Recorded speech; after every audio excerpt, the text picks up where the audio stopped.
नमस्कार दोस्तों। हरियाणा की राजनीति का इतना गिरता हुआ स्तर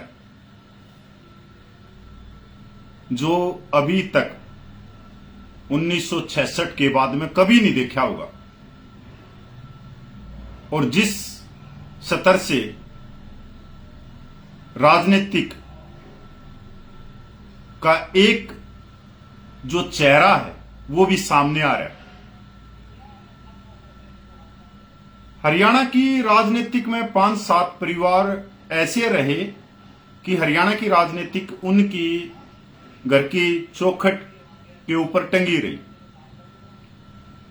पर जो आज का स्तर है वो इतना निचले लेवल पे चला गया, इतना निचले लेवल पे चला गया कि अपनी राजनीतिक रोटियां सेकने के लिए कोई भी व्यक्ति कहीं तक भी गिर सकता है।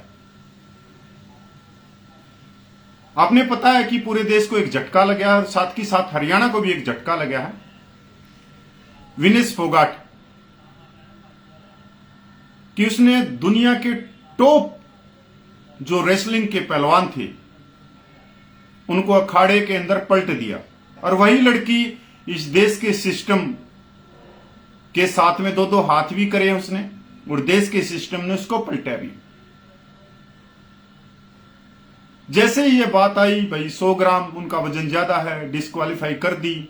उसके बाद में जो हरियाणा राजनीति का स्तर है वो कितने निचले पायदान पे चला गया है। सबसे पहले तो मैं आप लोगों को यह दिखाना चाहता हूं कि आप पूर्व मुख्यमंत्री भूपेंद्र सिंह हुड्डा जब उन्होंने फाइनल जीता विनेश फोगाट ने, तो उन्होंने पेरिस जहां फ्रांस में ये गेम हो रहे हैं वहां की तस्वीर नहीं लगाई, उन्होंने लगाई जंतर मंतर की। ये राजनीति का सबसे घटिया, कह सकता हूं कि सबसे घटिया आज तक की पहले पायदान पे। उसके साथ में दीपेंद्र हुड्डा ने भी पेरिस ओलंपिक के अंदर उनका फोटो नहीं लगाया, जंतर मंतर का फोटो लगाया, दोनों बाप बेटी कि हम उनके साथ में थे। जबकि असल में इस लड़की को न्याय क्यों नहीं मिला, ये मैंने उसको विनेश फोगाट को भी जंतर मंतर पे बोला था, क्योंकि उस समय हमारा भी धरना चल रहा था। और मैंने विनेश फोगाट के ससुर हैं राजपाल राठी, जो पूर्व सैनिक हैं, जाट रेजिमेंट से हैं, मेरे संघर्ष के साथी हैं पिछले 11-12 सालों से। मैंने उनको ही बोला था कि 2 व्यक्ति ऐसे हैं जो न्याय मिलने में दिक्कत करेंगे, एक तो दीपेंद्र हुड्डा है और एक 360 खाप का प्रधान सोलंकी है। अगर इसको जितना जल्दी हो आंदोलन से दूर कर दो दोनों व्यक्तियों को, क्योंकि जिसमें एक कहावत है, टूटी हुई खाट और झुकिया हुआ जाट किसी काम का नहीं। अगर मैं 360 के प्रधान की बात करूं तो मैंने वो उसकी झुकी हुई कमर देखी है रक्षा मंत्री के सामने, और एक 360 का प्रधान वो उस जंतर मंत्र की पूरी खबरें ले जाके और भाई सरकार को दे देता था।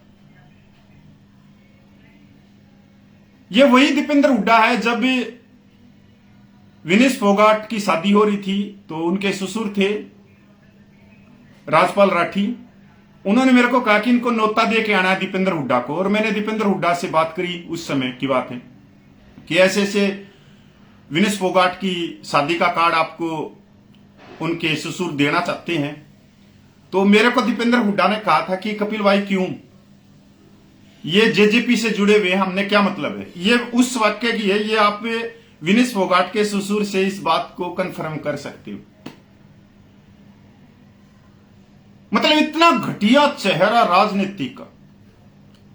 आज पूर्व मुख्यमंत्री हुड्डा साहब ने कहा कि हम इसको राज्यसभा में भेज देते। उसके बाद में दीपेंद्र हुड्डा ने कहा कि हम इसको राज्यसभा में भेज देते। पहले तुम तो निमट लो ना, तुम दूसरे को कहां भेजोगे।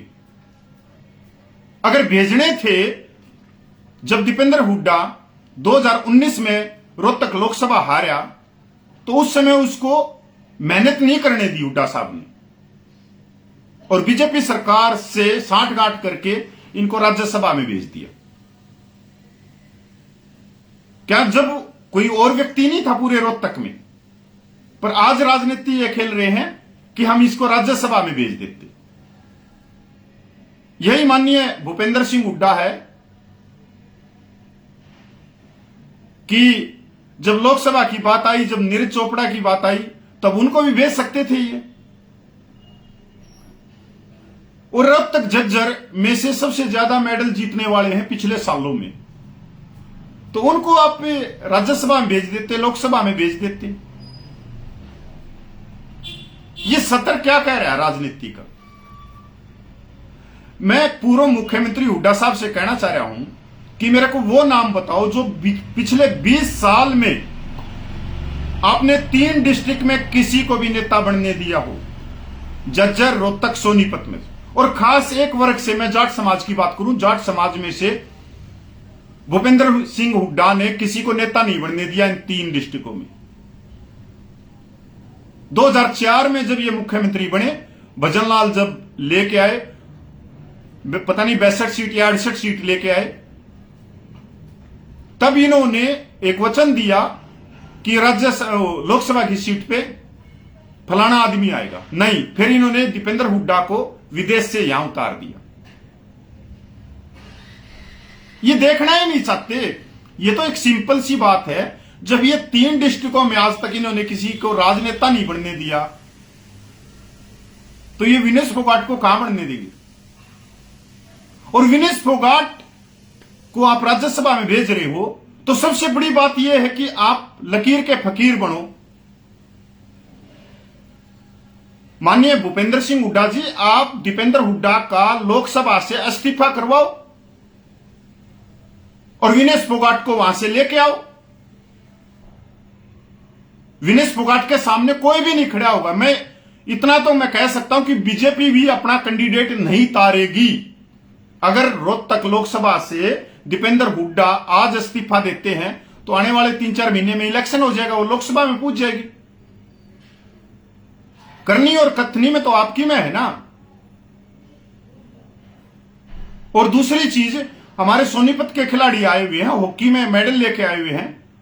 आपने एक जो ब्रह्मचारी था, जिसका जीवन एक सन्यासी का था, गंगा के किनारे भजन कर रहा था, आज वो भजन छोड़ के भूपेंद्र सिंह हुड्डा के भजन कर रहा है। देखो कितना पलटी कर दिया एक सन्यासी का जो दिमाग था। वो सन्यासी इतने सालों की तपस्या में भगवान को प्राप्त नहीं कर सका, और लास्ट में जब लोकसभा का इलेक्शन उसने लड़ा, वो जीता, तो वो कह रहा है कि मेरा भगवान तो भाई ये है। और दूसरी चीज आप देखोगे कि इसके अंदर, जैसे दीपेंद्र सिंह हुड्डा है, मन्नू भाकर ने जब मेडल जीता उनके घर पे चला गया, अच्छी बात है, जाना चाहिए। उसके बाद में वो अंबाला गए, अंबाला का शूटर था सरबाज, उनके पास में गई, अच्छी बात। पर खाली हाथ जाके उनके साथ में फोटो खिंचवा के, मतलब कहीं भी कोई भी नैतिकता नहीं आप लोगों की, कि उनको 5, 10, 20 लाख रुपया आप दो। 2 बार मुख्यमंत्री बनाए हो हरियाणा ने, अनगिनत बार लोकसभा के मेंबर बनाए हो, राज्यसभा का मेंबर बनाए हो, तो उनके हाथ में 2 रुपया नहीं देना था। और हमारी तो संस्कृति है हरियाणा की कि जो बहन बेटी होती है उनके हाथ पे प्यार रखा जाता है। और दूसरी बात, जीतने वालों के पास में तो जा रहे हो, पर जो हारे हैं, हमारे एक मेरे ख्याल में निशा दैया है पानीपत की, जिसका हाथ फ्रैक्चर हो गया, रेसलिंग में थी। अब उसको जरूरत है आप लोगों की, जाओ निशा दैया के पास में, उसको हौसला दो, उसका मनोबल बढ़ाओ और कुछ पैसा भी दो। नहीं, वहां नहीं जाएंगे, फोटो खिंचवाएंगे जो जीत के आए उनके साथ में, जबकि जीते हुए से ज्यादा हारे हुए का मनोबल बनाना बहुत जरूरी है। अगर आप लोग देखो कि इनकी 10 साल सरकार रही, और ये हर बार ये कहते हैं कि 10 साल में हमने खिलाड़ियों के लिए ये किया वो किया, जबकि सच्चाई ये है कि 10 साल की जो इनकी सरकार थी और 10 साल में जो भी इन्होंने खेल योजना बनाई, उससे हरियाणा की खेल योजना या खिलाड़ियों का भट्ठा हो गया। मतलब एक तरह से इन्होंने इस तरह से हरियाणा के पूरे खिलाड़ियों पे एक मैच ही फिरा दी कि वो आज उठ नहीं सके। मेरा एक पहला प्रश्न है कि अगर 10 साल के मुख्यमंत्री के शासनकाल में आपने इतनी अच्छी योजना थी, तो वो नाम बताओ जो 10 साल में कोई खिलाड़ी बाहर निकला हो, कहीं से मेडल लेके आया हो। आज अमित राउत है जो रेसलिंग में मेडल लेके आया है, उन्होंने क्या कहा कि हमारे गांव में सुविधा नहीं है, बिजली नहीं है, सड़क नहीं है और कुछ नहीं है। तो फिर आपकी 10 साल की जो शासनकाल में उनके घर तक रोड क्यों नहीं पूछी, और उनको क्या फायदा मिला आपके 10 साल के कार्यकाल में। एक तरह से जो पहले खिलाड़ी होते थे स्कूलों में, कॉलेजों में, उनको सबको समाप्त किया 10 साल की शासनकाल ने, जो माननीय भूपेंद्र सिंह हुड्डा का था। और आप पूछोगे कैसे, आप कहोगे कि इनको डीएसपी बना दिया। यही तो सबसे बड़ा काम किया ना इन्होंने, डीएसपी बना के उन खिलाड़ियों को जिनके पास में हुनर था उनको सीमित कर दिया।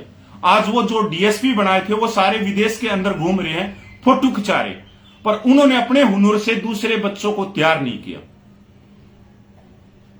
जबकि उनको डीएसपी नहीं बनाना था, उनको स्पोर्ट्स अधिकारी लगाना था, स्पोर्ट्स ऑफिसर लगाना था।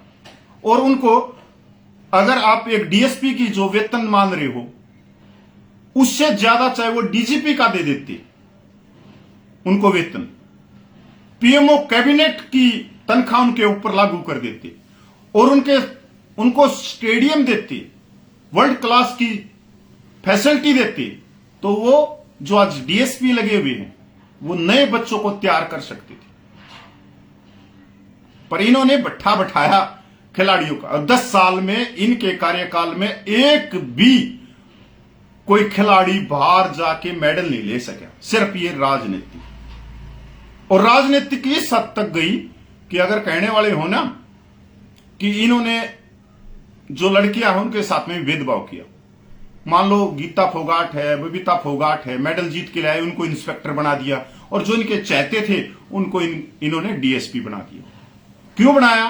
क्योंकि उस समय भाई गीता फोगाट होगी, बबीता फोगाट होगी, वो इनेलो पार्टी से जुड़े हुए थे। बाद में इनेलो पार्टी के 2 टुकड़े हुए, जेजेपी में चले गए, और आपने उनके जो शादी हुई वो गाने भी देखे होंगे, नाचते हुए, सारी चीजें। पर मैं यहां पर इनको थामता हूं कि वो तो लड़की है क्योंकि उनका परिवार पहले से जुड़ा हुआ, पर आप लोगों ने तो भेदभाव किया ना पूरा का पूरा।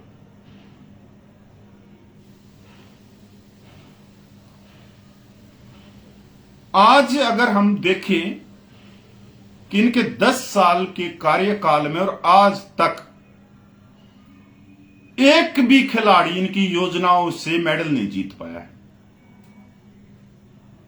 डीएसपी बना के उनका हुनर इन्होंने समाप्त कर दिया, उनको घर बैठे तनख्वाह देने लग गए, और वो फॉरेन में जाके तस्वीरें खिंचवा रहे हैं। आप लोगों के पास में सब सोशल मीडिया से आ रही। इधर से एक कह रहा है हम राज्यसभा में भेज देते, एक कह रहा है हम यहां भेज देते। अरे भाई तुम दो ना इस्तीफा,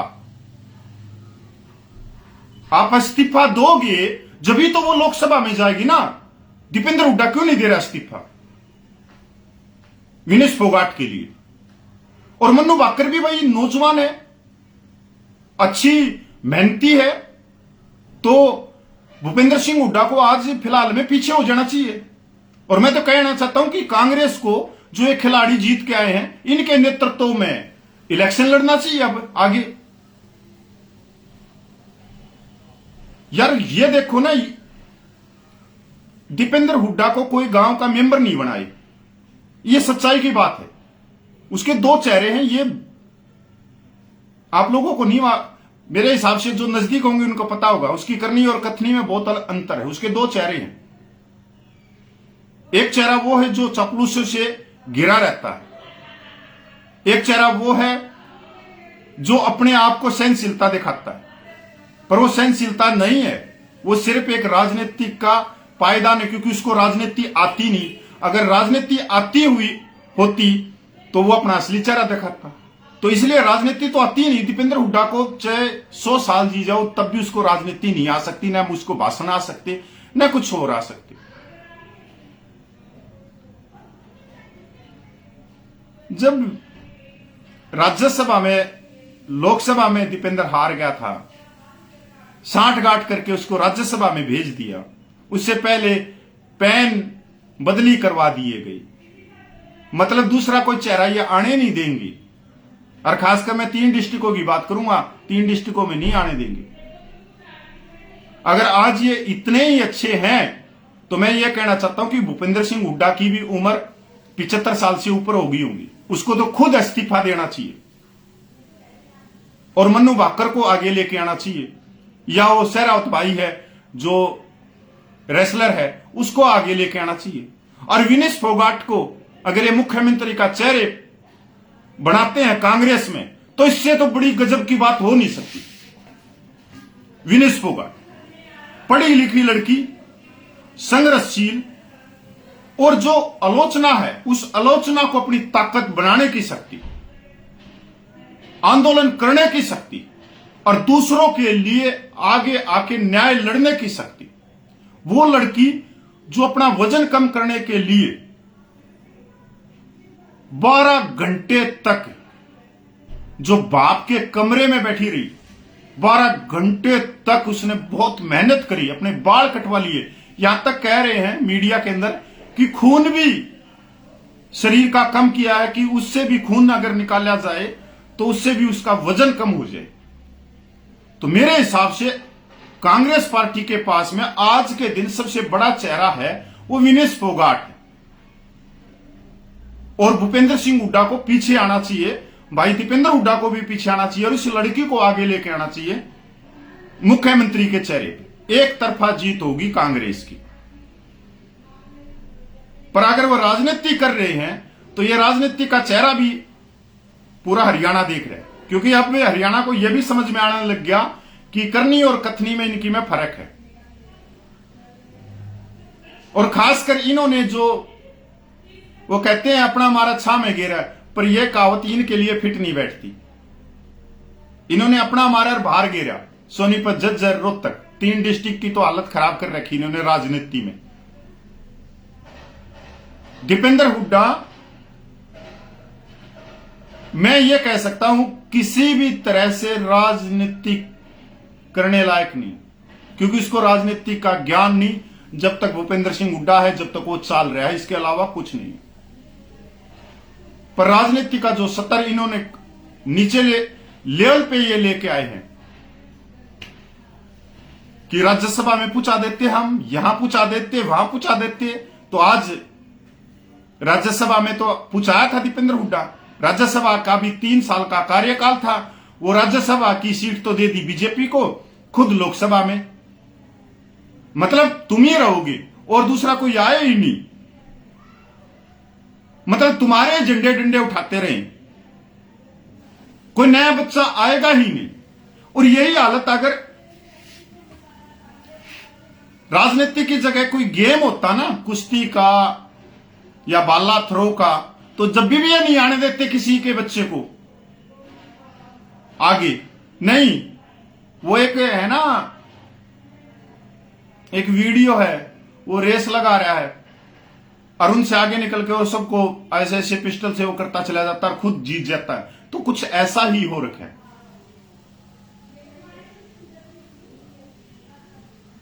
मतलब मैं तो भाई लास्ट में यही कहूंगा कि हरियाणा वाले, अगर कांग्रेस आज बीजेपी को धूल चटा सकती है तो इनको पीछे करना पड़ेगा। हालात ऐसी होती जा रही हैं कि हरियाणा मांगे हिसाब, और इनके हरियाणा मांगे हिसाब में 3000 पूरे प्रदेश के कार्यकर्ता शामिल हो रहे हैं, पूरे प्रदेश के। एक विधानसभा से भी ये 2000 आदमी भी इकट्ठा नहीं कर पा रहे हैं फिलहाल में, ये सस्ती चल रही। ऐसा क्यों हुआ? कार्यकर्ता इनका साथ क्यों छोड़ रहे हैं? जो 30-30 सालों से इनके साथ में जुड़े हुए हैं, आज वो उन जो 30 साल से जुड़े हुए हैं वो तो स्टेज से नीचे जा रहे हैं सीधे के सीधे, और नए नए जो चापलूस हैं वो भाई इनके कंधे के पास में बैठ रहे।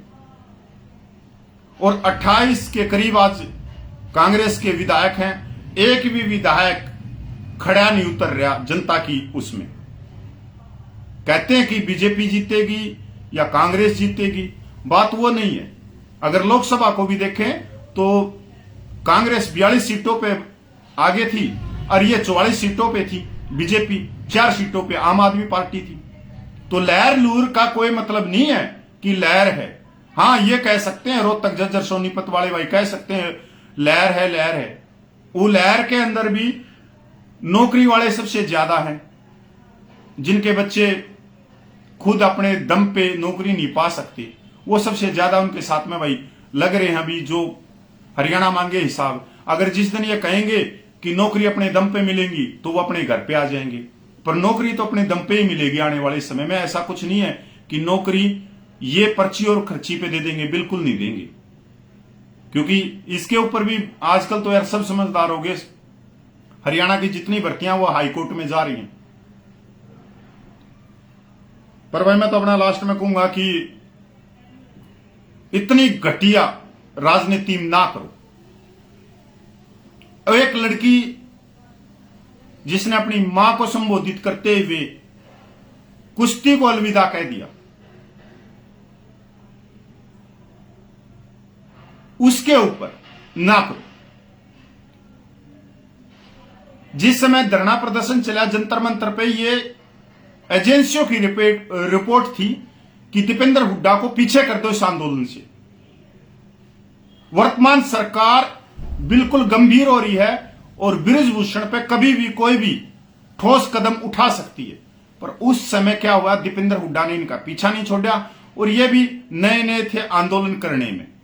ये अखाड़े के माहिर हो सकते हैं पर आंदोलन करने के माहिर नहीं थे। और बृजभूषण ये साबित करने में कामयाब रहा कि इनके पीछे दीपेंद्र हुड्डा, वहां से बीजेपी पार्टी को एक ऑक्सीजन मिली। नहीं तो आज बीजेपी इस चीज के लिए पछता रही है। मतलब वो फंसी बृजभूषण के चक्रव्यूह में। अगर दीपेंद्र हुड्डा उस समय नहीं होता तो ये जीत के निकलते और बृजभूषण पे ठोस कदम उठाती। ये बात मैंने विनीश फोगाट को जंतर मंतर पे भी बोल ली है कि इनको निकाल दो, आप किसी भी तरह से इनसे हाथ जोड़ दो। तो भाई आप पे सभी भाई हैं, अगर आपको दीपेंद्र हुड्डा मिलते हैं कहीं तो उनको कहो कि भाई लोकसभा से आप इस्तीफा दो।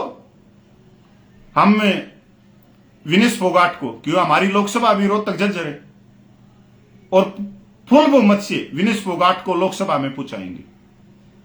और दूसरा जो सोनीपत से है सतपाल ब्रह्मचारी, वहां से अगर किसी सोनीपत के जो खिलाड़ी हैं हॉकी वाले हैं उनको दे दो, नहीं तो मन्नू भाकर को दे दो टिकट। और आने वाले समय में विधानसभा का चुनाव इन्हीं के नेतृत्व में लड़ा जाए। कांग्रेस विनीश फोगाट के नेतृत्व में लड़े तो फुल बहुमत से आएंगे, फुल बहुमत से कांग्रेस पार्टी 70+ आएगी। अब इनको देखना है ये राजनीति कर रहे हैं क्या कर रहे हैं। नमस्कार साथियों।